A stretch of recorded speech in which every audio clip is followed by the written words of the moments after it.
Welcome back to Sprague Homestead.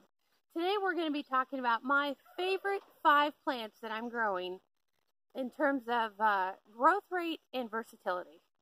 So the first thing we're going to talk about that is one of my absolute favorites for multi-purpose and just a nice pretty display is going to be your old-fashioned bee balm.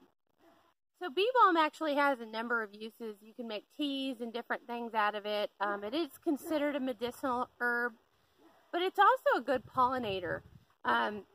You can kind of see all the bees and all the little bugs that are on it kind of flying around. Not only that, but you can dry this stuff and it makes a good feed for the rabbits.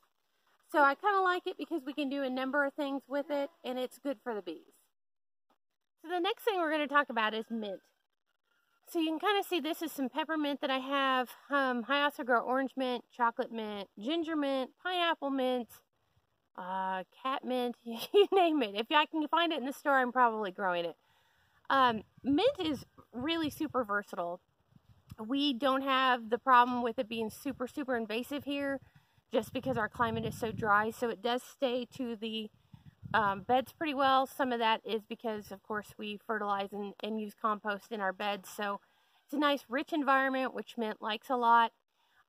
It's really hardy stuff.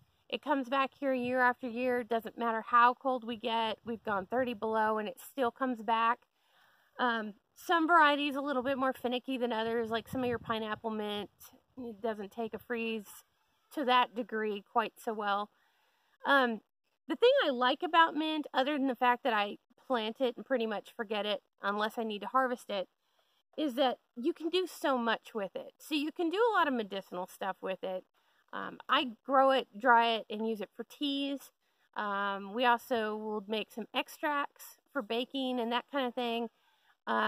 It's really good for the rabbits. They like it a lot. So if you've ever grown mint, you know that mint grows really quickly.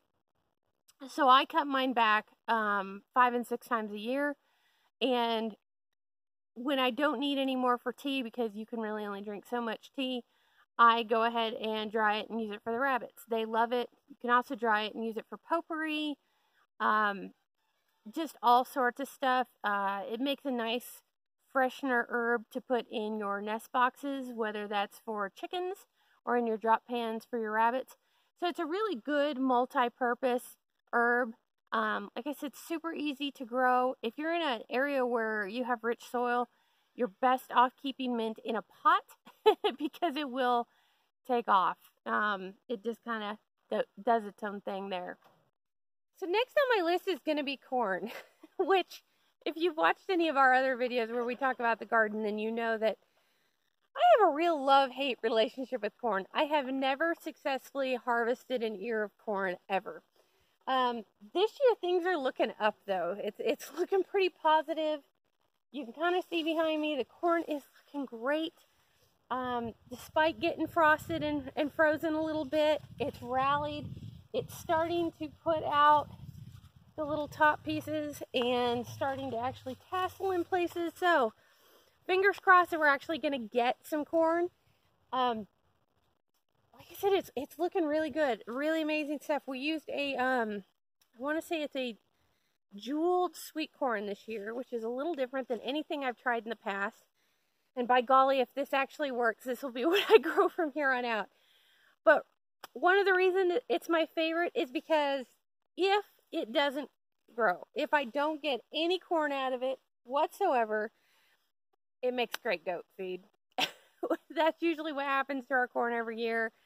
Something catastrophic happens, we end up pulling it out, and the goats get it for goat chow. So if nothing else, it will not go to waste. It's doing a lovely job at shading some other vegetables on the other side, which is helping other stuff. So corn is definitely going to be one of my top 5 favorite things I'm growing this year. Okay, so if you look past the great big weeds on that side, the errant potatoes that are going up in this bed, what you're going to see back here is kale. Kale is one of those things I grow every year because, wow, is kale prolific.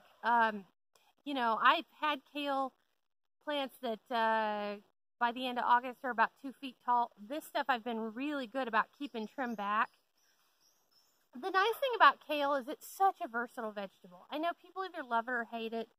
We've found good luck with the Russian red and the dwarf blue curly. Seems to be our favorites. They're not real strong in flavor. So we use ours in everything from sandwiches, in place of lettuce, because lettuce around here this time of year is really tough to keep from bolting.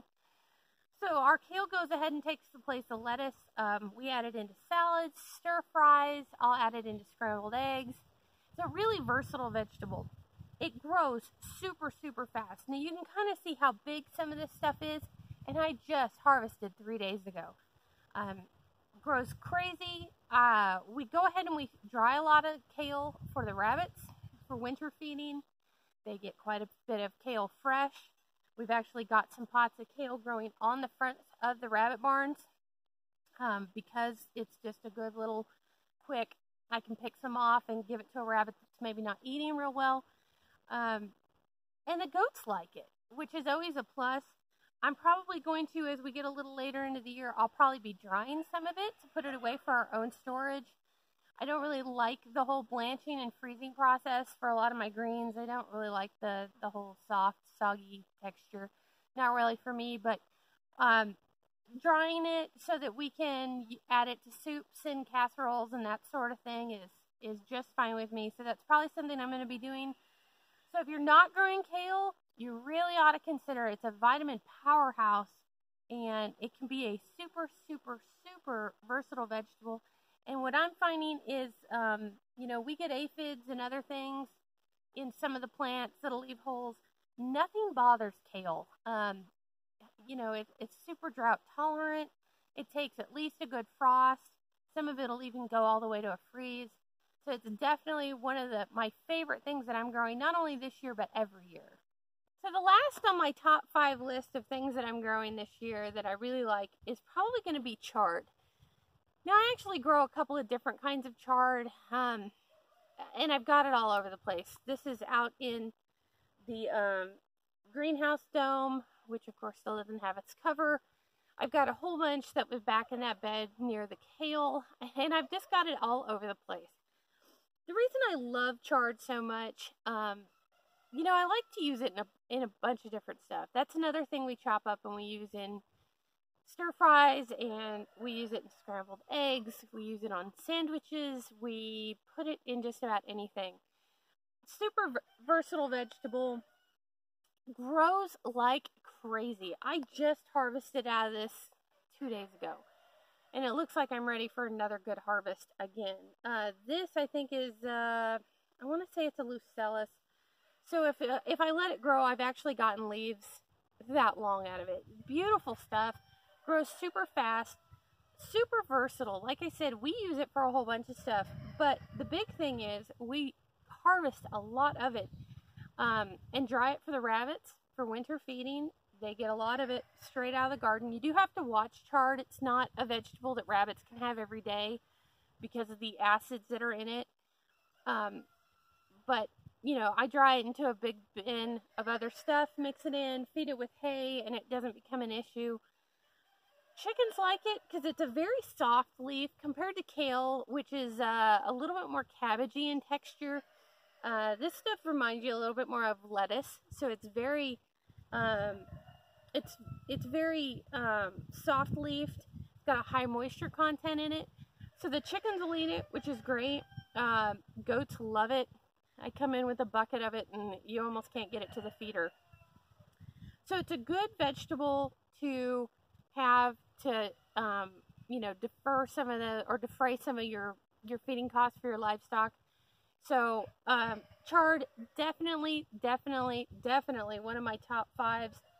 And it's pretty stuff. You can put it in a flower bed. I like some of the Bright Lights chard. The rhubarb chard is real pretty. It's got a red vein that runs through it. I think I have yellow, pink, orange, red. Of course, this stuff will turn white when it gets a little bit bigger. Just some really pretty stuff, really nice looking stuff. There's no rule saying that a vegetable garden can't be pretty too. Well, I suppose it wouldn't be right to not at least give the good old zucchini an honorable mention. So maybe not one of my top 5 favorites that I'm growing this year, simply because this poor zucchini has had the hardest time this year. So if you remember back, we got a late freeze and a frost all the way into the beginning of July.